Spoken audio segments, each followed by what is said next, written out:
Welcome back, dear listeners, to another episode of Within and Without, A Path to Mindful Living. I'm Arya Alina, and as always, I'm so grateful to have you here with us as we continue this transformative journey through the Bhagavad Gita. Whether you've been following along from the beginning or are tuning in for the first time, thank you for joining us. In our last episode, we explored Chapter 17, the Yoga of Threefold Faith, where Krishna taught us that faith isn't just about what we believe. It's about how our beliefs shape our actions, relationships, and sense of purpose. Together with Ryan, we reflected on how aligning our faith with sattvic qualities can foster growth, resilience, and connection. Today, we arrive at the final chapter of the Gita, Chapter 18, Moksha Sannyasa Yoga, or the Yoga of Liberation through Renunciation. This chapter is the culmination of Krishna's teachings, tying together the profound themes we've explored over the past episodes: duty, detachment, devotion, and self-awareness. Krishna offers us a complete vision of the spiritual path, showing us that liberation isn't about escaping life, it's about transforming how we live it. Joining me, as always, is my insightful co-host, Ryan Wells. Ryan, Chapter 18 feels like a crescendo, a unifying message that brings all the teachings of the Gita together. It's about renunciation, but not in the sense of giving up responsibilities or retreating from the world. Krishna invites us to rethink renunciation as a mindset, a way of letting go of attachment while fully engaging with life. What's your take on this chapter? Thanks, Arya. I completely agree. Chapter 18 is profound in its scope. Krishna distinguishes between tyaga, the renunciation of attachment, and sannyasa, the renunciation of action. He makes it clear that true renunciation isn't about abandoning our duties, it's about performing them with a sense of purpose and freedom. But I do think this teaching can feel challenging in a modern context. How do we practice detachment while staying fully engaged in the demands of daily life? That's such an important question, Ryan, and one we'll explore today. Krishna reminds us that liberation doesn't require us to reject life. It requires us to reframe our relationship with it. By letting go of attachment to outcomes and acting from a place of trust and surrender, we can navigate life with clarity and peace. And I think this teaching is especially relevant in a world where we're often defined by results and achievements. Absolutely, Arya. Krishna's call to surrender is both timeless and timely. It's about dissolving the ego and aligning with something greater, whether that's the divine, the flow of life, or a sense of higher purpose. And it's not just about detachment, it's about finding freedom in responsibility. This balance is at the heart of Krishna's message, and it's something we can all learn from. Exactly, Ryan. As we explore Chapter 18, we'll dive into Krishna's teachings on renunciation, the path of duty, and the role of surrender in achieving liberation. We'll also connect these teachings to modern life, drawing insights from spiritual leaders like Sadhguru, and reflecting on how we can apply these principles to our own journeys. Before we dive in, a quick reminder. If you've been enjoying this series, please subscribe to our channel, Within and Without, A Path to Mindful Living. Subscribing helps you stay connected to future episodes and supports our growing community of seekers. If you find today's discussion inspiring, share it with someone who might benefit from these teachings. Ryan, are you ready to guide us through this final chapter of the Gita and uncover its profound wisdom? Absolutely, Arya. Let's explore the yoga of liberation through renunciation and discover how Krishna's teachings can help us live with greater clarity, purpose, and freedom. Chapter 18 is often described as the culmination of Krishna's teachings, a chapter that weaves together all the wisdom of the Gita into a cohesive vision of the spiritual path. Krishna begins by discussing two key concepts, tyaga and sannyasa. Ryan, how does Krishna distinguish between these ideas? Tyaga is the renunciation of attachment, Arya, while sannyasa is the renunciation of action. Krishna emphasizes that true renunciation isn't about abandoning life's responsibilities. It's about letting go of the attachment to outcomes. He makes it clear that performing one's duty, dharma, with detachment is the highest form of renunciation. This teaching is so practical, but it also raises a question. Is it really possible to let go of attachment to results in a world that often measures success by outcomes? That's a great question, Ryan. I'm sure many listeners grapple with. Krishna's teaching isn't about ignoring results. It's about not being consumed by them. When we focus on the process rather than the outcome, we create space for freedom and purpose in our actions. This reminds me of what Sadhguru often says about aligning with the flow of life. He emphasizes that true freedom comes not from controlling outcomes, but from engaging fully in the moment. How do you see this connection? It's a strong connection, Arya. Sadhguru often talks about acting without being entangled, which aligns beautifully with Krishna's concept of tyaga. Both teachings invite us to approach life with a sense of playfulness and purpose, recognizing that while we can influence outcomes, we're not defined by them. But I also think it's important to acknowledge the emotional challenge of detachment. Don't you think it's easier said than done? Absolutely, Rayan. Detachment requires practice and self-awareness. It's not something that happens overnight, but Krishna provides a roadmap. He teaches that by cultivating devotion, self-discipline, and surrender, we can gradually release the grip of attachment. This brings us to another central theme of Chapter 18, the role of surrender. Krishna invites us to surrender our ego and align with the divine. How do you interpret this teaching? I see it as a call to trust, Arya. Surrendering to the divine doesn't mean giving up. It means recognizing that we're part of a larger whole and acting in alignment with that greater purpose. It's about letting go of the illusion of control and embracing the flow of life. This idea resonates with modern mindfulness practices, which encourage us to observe and accept rather than resist or cling. But I'd argue that surrender can feel like a loss of agency. How do you reconcile that tension? That's a valid concern, Rayan. I think Krishna reframes surrender as strength, not weakness. It's about dissolving the ego and aligning with a sense of unity, which actually empowers us to act with greater clarity and purpose. This teaching is echoed in Christianity, where surrendering to God's will is seen as a path to peace and liberation. It's not about losing agency. It's about acting from a place of trust and connection. And Krishna ties all these ideas back to the path of duty. He emphasizes that performing one's dharma with detachment is a form of devotion, a way of aligning our actions with the divine. Rayan, how do you see this teaching resonating in a modern context? It's incredibly relevant, Arya. In a world where we're often overwhelmed by choices and expectations, Krishna's message offers clarity. Focus on your unique path and perform your responsibilities with love and detachment. This teaching isn't about perfection, it's about authenticity. When we act from a place of alignment, we create a ripple effect of peace and purpose, both for ourselves and others. Beautifully said, Rayan. Listeners, as you reflect on Krishna's teachings, consider this.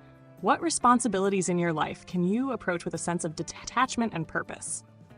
And how might surrendering attachment to outcomes help you navigate challenges with greater ease? As we continue, we'll explore the historical and cultural context of Chapter 18 and its connections to other spiritual traditions. That's a powerful reflection, Arya. Let's delve into the roots of Krishna's message and its universal relevance.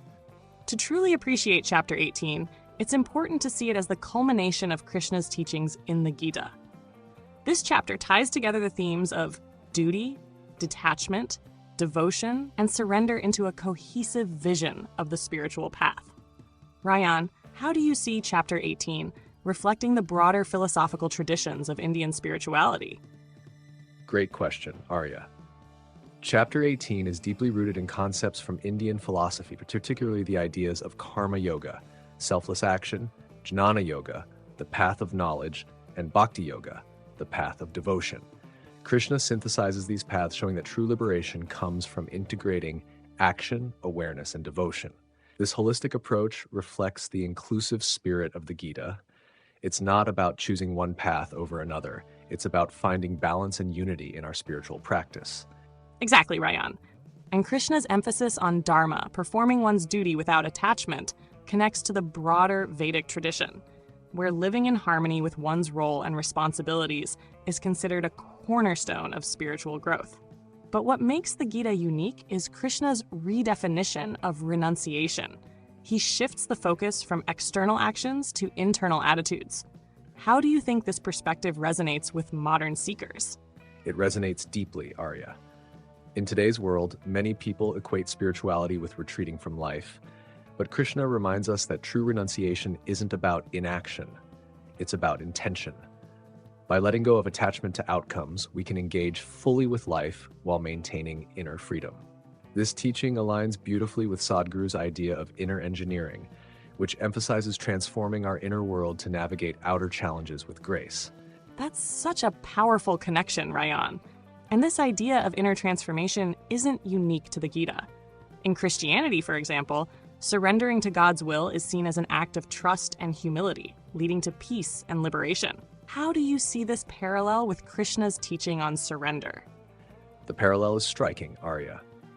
Both Krishna and Jesus teach that surrendering the ego and trusting in a higher power leads to freedom. In Christianity, this is often expressed as living in alignment with divine love, which echoes Krishna's call to align with the divine through devotion and selfless action. Both paths emphasize that surrender isn't about giving up, it's about connecting with something greater than ourselves. Exactly. And in Buddhism, the middle way offers another lens to understand Krishna's teachings. The Buddha teaches that liberation comes from letting go of craving and aversion, much like Krishna's emphasis on detachment from results. How do you see these teachings complementing each other? They complement each other beautifully, Arya. Both Krishna and the Buddha invite us to cultivate balance, engaging with life without being entangled by it. While Krishna frames this through the lens of dharma and devotion, the Buddha focuses on mindfulness and the cessation of suffering. Together, these teachings remind us that true freedom comes from within. And indigenous traditions also offer profound insights into the themes of balance and surrender. Many Native American cultures emphasize living in harmony with the cycles of life, recognizing the interconnectedness of all actions. This perspective aligns with Krishna's teaching that our duties are part of a larger cosmic order. What can we learn from these traditions? They remind us, Arya, that renunciation isn't about rejecting the material world. It's about approaching it with reverence and clarity. Indigenous traditions teach us to honor our responsibilities as sacred acts, much like Krishna's invitation to see dharma as a path to liberation. Both perspectives inspire us to live with intention and gratitude. Beautifully said, Rayan. Listeners, as you reflect on this historical and cultural context, consider how Krishna's message of renunciation and surrender resonates with your own beliefs and practices. What responsibilities feel sacred to you, and how might approaching them with intention transform your experience? That's a profound reflection, Arya. And as we move into the next segment, we'll explore how Krishna's teachings can be applied to modern life, offering practical tools for navigating challenges with balance and purpose. Krishna's teachings in Chapter 18 are not just profound, they're incredibly practical for navigating the complexities of modern life. His emphasis on renunciation and surrender invites us to rethink how we approach our responsibilities, relationships, and personal growth. Rayan, let's start with renunciation. How do you see Krishna's teaching on tyaga, the renunciation of attachment, playing out in today's world? It's a game changer, Arya. In a world driven by results and achievements, letting go of attachment to outcomes can feel counterintuitive.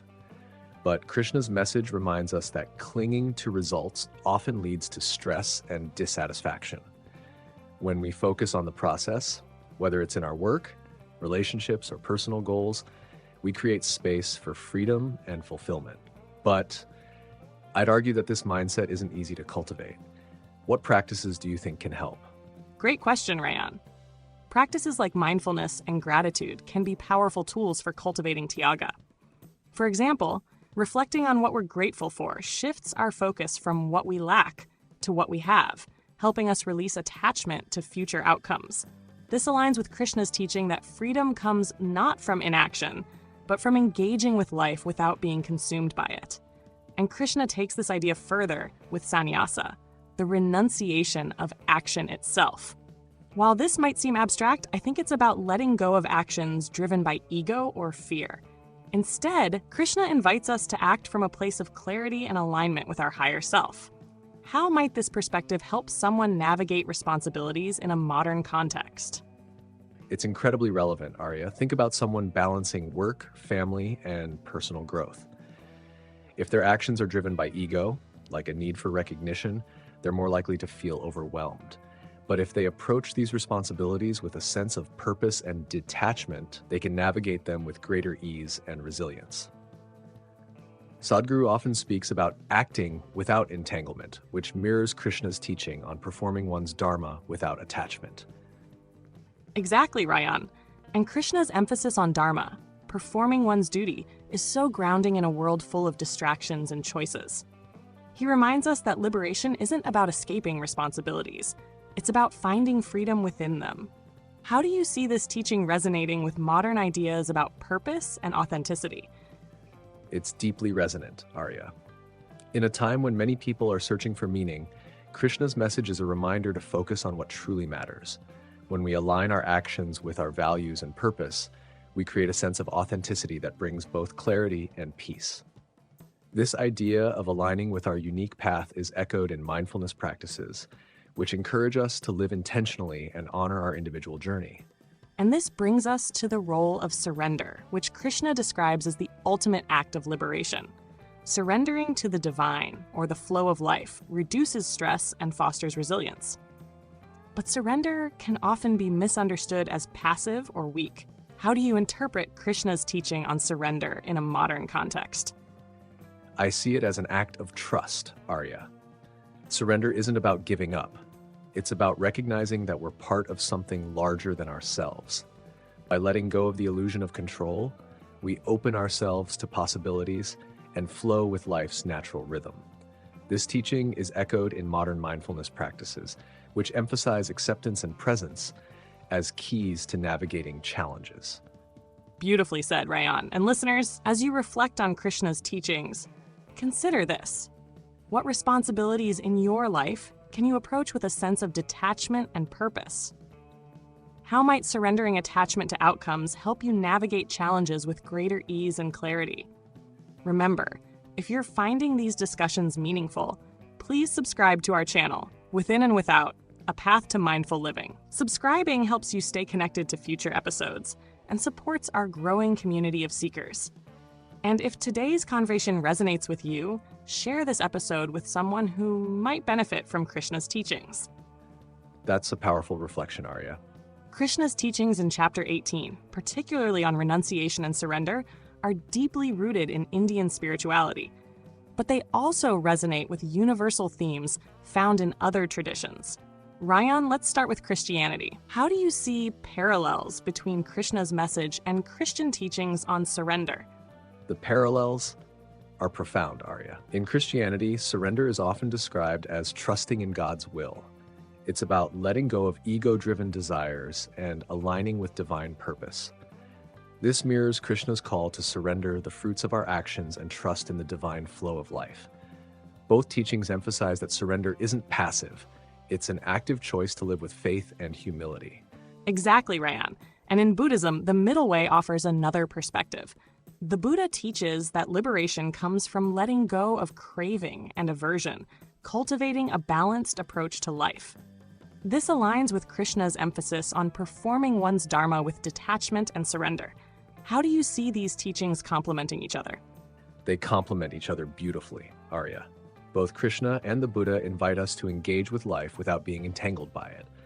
While Krishna focuses on aligning our actions with our purpose, the Buddha emphasizes observing and releasing attachments through mindfulness. Together, these teachings remind us that true freedom comes from within. And indigenous traditions also offer profound insights into balance and surrender. Many Native American cultures emphasize living in harmony with the cycles of nature, recognizing the interconnectedness of all actions. This perspective resonates deeply with Krishna's teaching that our duties are part of a larger cosmic order. What can we learn from these traditions? They teach us reverence, Arya. Indigenous traditions remind us to approach life's responsibilities with gratitude and respect, seeing them as sacred acts that contribute to the whole. This mirrors Krishna's call to perform our duties with intention and detachment, recognizing their role in the larger tapestry of life. Listeners, as you reflect on these interfaith connections, think about how Krishna's teachings on renunciation and surrender resonate with your own beliefs and practices. How do you navigate your responsibilities with a sense of balance and trust? And what practices help you align your actions with your higher self? It's a powerful reflection, Arya. Before we close today's episode, let's take a moment to reflect on Krishna's teachings in Chapter 18. This chapter is more than a culmination. It's an invitation to integrate duty, detachment, devotion, and surrender into a cohesive way of living. Krishna reminds us that liberation isn't about retreating from the world. It's about transforming how we engage with it. Now, I'd love to hear from you, our listeners. Here are a few questions to guide your reflections. 1. What responsibilities in your life can you approach with a sense of detachment and purpose? 2. How might surrendering attachment to outcomes help you navigate challenges with greater ease? 3. What practices help you align your actions with your higher self? Those are such powerful questions, Arya. And listeners, remember, transformation begins with self-awareness. Each small step you take toward aligning with your higher self, whether it's through mindfulness, gratitude, or acts of service, brings you closer to the freedom and clarity Krishna describes. We'd love to hear your thoughts. Share them with us in the comments. And if today's discussion resonated with you, please subscribe to our channel, Within and Without, A Path to Mindful Living. Subscribing helps you stay connected to future episodes and supports our growing community of seekers. By subscribing, you'll ensure you don't miss the next phase of our journey together as we continue to explore ancient wisdom and modern mindfulness. Ryan, as we wrap up this exploration of the Gita, what's one key takeaway you'd like our listeners to carry with them? For me, Arya, it's Krishna's teaching that liberation isn't about escaping life. It's about transforming how we live it. By letting go of attachment and aligning our actions with higher values, we can navigate life's challenges with grace and purpose. It's a message that inspires both humility and hope. Beautifully said, Ryan. And listeners, as Krishna teaches us, surrender isn't a loss of agency. It's a path to freedom. By cultivating awareness, devotion, and trust, we can navigate life with clarity and connection. If you found today's conversation meaningful, please subscribe to our channel, Within and Without, A Path to Mindful Living. Subscribing helps us grow this community and allows us to continue bringing you these timeless teachings. And if this episode resonated with you, share it with someone who might benefit from Krishna's wisdom. Thank you for joining us on this incredible journey through the Bhagavad Gita. As we transition to new explorations of mindfulness and ancient wisdom, we'll continue to bring you content that inspires reflection, growth, and connection. Until then, stay mindful, stay purposeful, and remember, liberation begins with letting go. Thank you for being part of Within and Without, A Path to Mindful Living, and we'll see you next time. Take care, everyone. Join us on Within and Without, A Path to Mindful Living, as we explore the art of mindfulness together. Subscribe to our channel for more insights and practices to bring mindfulness into your everyday life.